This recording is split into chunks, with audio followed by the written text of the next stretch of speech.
कहा यह जा रहा है कि कांग्रेस में राहुल गांधी की सारी बाधाएं दूर हो गई हैं, जो कि पिछले 20 सालों से वो उनके रास्ते का रोड़ा बनी हुई थी, वो फिलहाल खत्म होती दिख रही हैं। ऐसा इसलिए भी कहा जा रहा है क्योंकि अब राहुल गांधी फैसलों में कंफ्यूज नहीं दिखाई पड़ रहा है, कांग्रेस चिंतित नहीं दिखाई पड़ रही, परेशान डायलेमा जैसी सिचुएशन में नहीं दिखाई पड़ रही। पिछले कुछ सालों में कांग्रेस ने जैसे जैसे फैसले लिए, उसे देखते हुए ऐसा लग रहा है कि वाकई में अब कांग्रेस में एक नई रणनीति, एक नई शुरुआत देखी जा सकती। दरअसल लोकसभा में नेता प्रतिपक्ष राहुल गांधी ने जब 2004 में राजनीति में कदम रखा था, तब से उनका एक सबसे बड़ा और महत्वाकांक्षी प्रोजेक्ट था कांग्रेस का कायाकल्प, जनरेशन चेंज, पीढ़ीगत बदलाव। वो कांग्रेस को पार्टी के बुजुर्ग और ड्राइंग रूम पॉलिटिक्स करने वाले नेताओं के चंगुल से निकलवाना चाहते थे, वहां से निकालकर एक युवा, आक्रामक और जमीन पर लड़ने वाले संगठन में इस अपने दल को बदलना चाहते थे, क्योंकि ये अब राहुल की कांग्रेस हो चुकी है। राहुल गांधी लगातार अपने इस मिशन पर बढ़ते दिख रहे हैं, जिसमें भारत जोड़ो यात्रा जैसे कैंपेन शामिल थे, आपने खुद देखा। इसके इतर आप ये भी देख रहे होंगे कि आए दिन राहुल गांधी कभी कभी युवाओं के बीच पहुंच जाते हैं, कभी उनसे बातचीत करते हैं, कभी उनका हालचाल जानते हैं, दिक्कतें समझते हैं, कभी वो बस ड्राइवर्स के साथ नजर आते हैं, कभी वो महिलाओं के साथ मिलते दिखाई पड़ते हैं। एसी रूम से राहुल गांधी ने खुद को निकाला है और लोगों के बीच में खुद को स्थापित करने के लिए वो एड़ी चोटी का जोर लगा रहे हैं।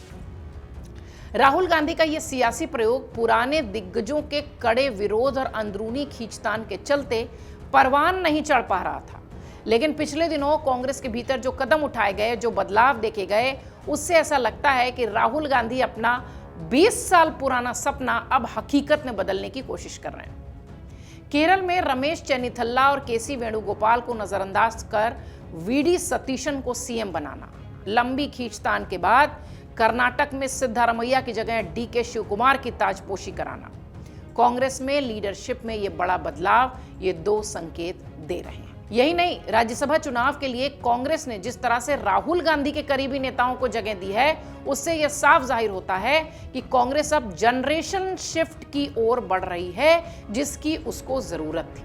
कांग्रेस ने राज्यसभा चुनाव के लिए अपने 7 उम्मीदवारों के नाम का ऐलान किया है। पार्टी ने पुराने नेताओं की जगह संगठन और राहुल गांधी के करीबी नेताओं पर भरोसा जताया। कांग्रेस के अध्यक्ष मल्लिकार्जुन खड़गे, पवन खेड़ा और मंसूर अली खान को कर्नाटक से राज्यसभा का उम्मीदवार बनाया गया।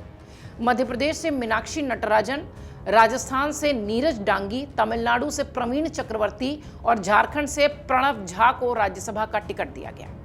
कांग्रेस के ये सभी नेता राहुल गांधी टीम के माने जाते हैं।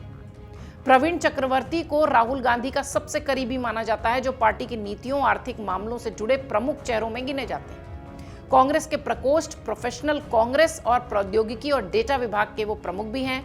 थलापति विजय की पार्टी टीवीके के साथ कांग्रेस का गठबंधन कराने में उनकी अहम भूमिका बताई जाती है। कांग्रेस ने राष्ट्रीय सचिव प्रणव झा को झारखंड से उम्मीदवार बनाया है, जो मूल रूप से झारखंड के हैं और वो कांग्रेस अध्यक्ष कार्यालय के कामकाज को भी देखते रहे। प्रवक्ता पवन खेड़ा, जिनके बारे में आप सब जानते हैं, कांग्रेस के मुखर आवाज माने जाते हैं, राहुल गांधी के नजदीकी नेता माने जाते हैं। मंसूर खान पूर्व केंद्रीय मंत्री रहे हैं, रहमान खान जो उनके पुत्र हैं, और लंबे समय से कर्नाटक प्रदेश कांग्रेस कमेटी में अलग अलग भूमिकाओं में एक्टिव रहे हैं। मीनाक्षी नटराजन की बात करें तो तेलंगाना की वो प्रभारी रही हैं और राहुल के करीबी नेताओं में वो मानी जाती रही। इसी तरह नीरज डांगी भी राहुल की टीम का अहम हिस्सा हैं, केरल चुनाव जिताने में उनका अहम रोल था। राहुल के पसंदीदा नेताओं को सत्ता की कमान देने वाली ये जो एक परंपरा सी दिखाई पड़ रही है कांग्रेस में, शायद वही ये बताती है कि 20 साल बाद वो जो करना चाहते थे राहुल गांधी, अब वो उस ओर बढ़ चले। केरल में कांग्रेस में 69 साल के रमेश चेन्निथल्ला और 64 साल के केसी वेणुगोपाल पर सबकी निगाहें थीं, लेकिन उन्होंने 61 साल के वीडी सतीशन को सीएम बना दिया। लंबी खींचतान के बाद कर्नाटक में 77 साल के सिद्धारमैया की जगह 64 साल के डीके शिवकुमार की ताजपोशी हो गई।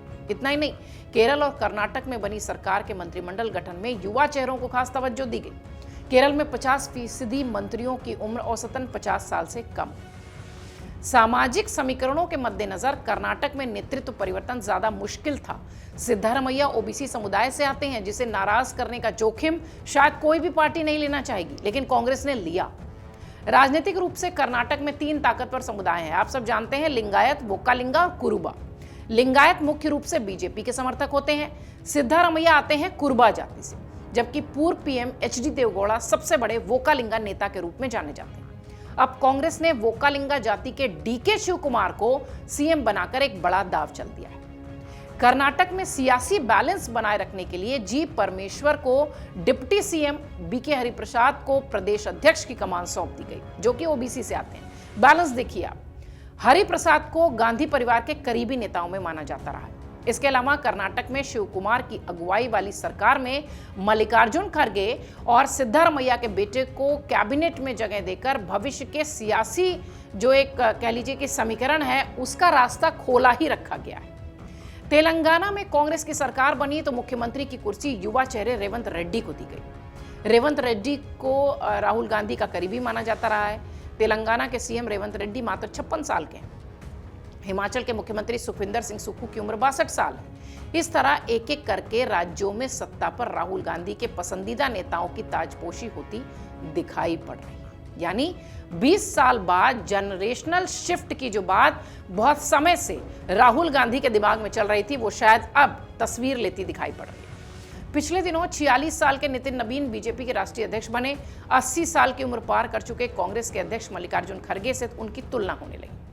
तब बीजेपी के लीडरशिप में बदलाव की बहुत ज्यादा चर्चा हुई, लेकिन अब कांग्रेस भी अपनी राजनीतिक सीमाओं के दायरे में बदलाव करने में जुट गई है और शायद राहुल गांधी उस ओर बढ़ते दिखाई पड़ रहे हैं।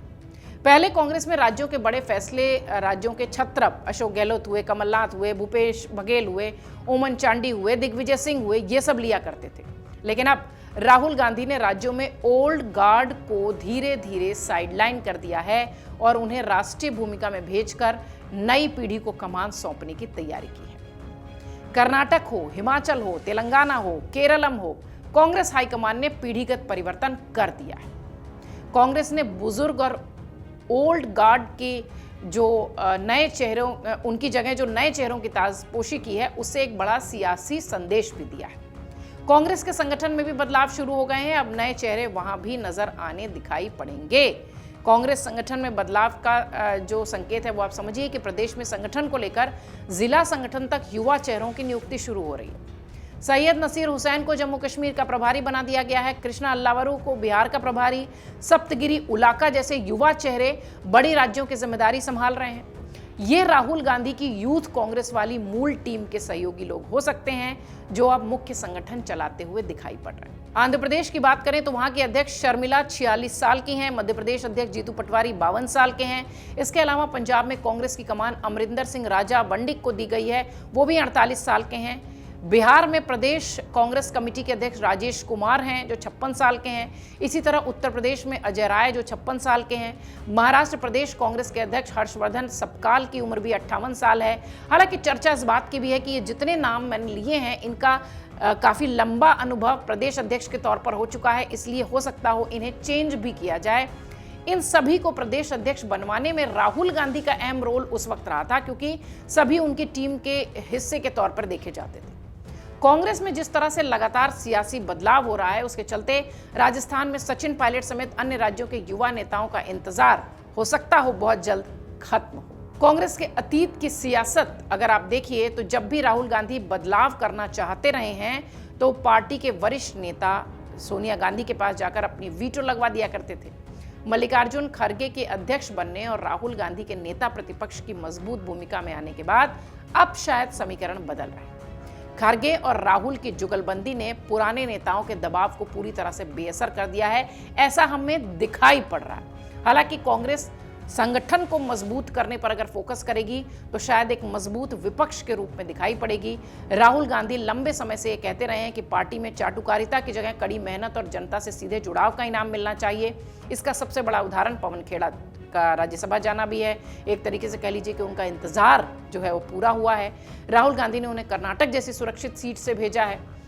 इसी तरह से राहुल गांधी की ये भी तैयारी है कि आने वाली जिस तरीके की भी जो चेंजेस पार्टी में दिखाई पड़े वो नई पीढ़ी के नेताओं के साथ दिखाई पड़े, न कि पुरानी पीढ़ी के नेताओं के साथ। हालांकि पिछले 20 साल से राहुल गांधी लगातार इस कोशिश में थे, लेकिन जैसा कि मैंने कहा कि सोनिया गांधी की एक तरीके से कह लीजिए कि एक वीटो पावर जो उनके पार्टी के बड़ी वरिष्ठ नेता थे वो उनके पास जाकर लगवा देते थे और शायद राहुल गांधी जो चाहते थे वो नहीं कर पाते थे। लेकिन अब राहुल अपना संगठन खुद देख रहे हैं, अपनी पार्टी खुद देख रहे हैं और बदलाव की ओर अपनी पार्टी को ले जा रहे हैं। शायद वो समझ चुके हैं कि उनका मुकाबला उस बीजेपी से है जहां टॉप टू बॉटम सब कुछ एक एक चीज फिक्स करके चुनाव लड़ी जाती है।